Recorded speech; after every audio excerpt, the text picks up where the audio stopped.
Welcome to Zwida Media. If you're new to this channel, please subscribe. Don't forget to like, comment and share. Here's a new video for today. Enjoy.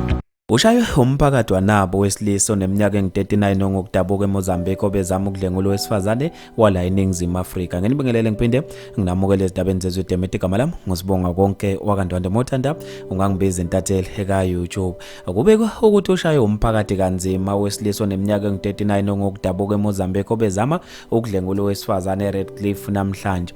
Lo owesilisa kubekwa ukuthi ufike la ukusebenzela khona lo wesifazane endaweni yokudayisa wabe esemngenela ngodlima wamshaya ezama ukumdlengula owesifazane kube ukuthi uKhalisi Maye umphakathi uphume ngobuningi uzama ukuzolekelela lo owesifazane ube usomjaha umphakathi maqede wambamba wamshaya kanzima. Amalungu omphakathi afonele abezosizo lokuqala iReaction Unit South Africa yabe isitheleke ukuzolekelela lo owesilisa ube sethathwa eyiswe police station uphenyo losaqhubeka. iReaction Unit South Africa ibisehlaba owesifazane ngombuzo ukuthi ngabe kwenzakaleni. Uchaze wathi lo wesilisa umficela adayisela khona kuyilapho amngenele khona ngendluzule zama ukumdlengula emshaya. Uqhube wathi ukhale uMaye wahlaba umkhosi okuyila umphakathi ophume khona wamlekelela. Abantu ke lesigameko sibashiye bebambe ongezansi babe nokubhala okwahlukene ngalolu daba. Mina nje intathela YouTube bafethu ngiphuma kanje ngizofisa ukwazi ukubhala kwakho ngalolu daba. Ngithi ke awungibambe evidweni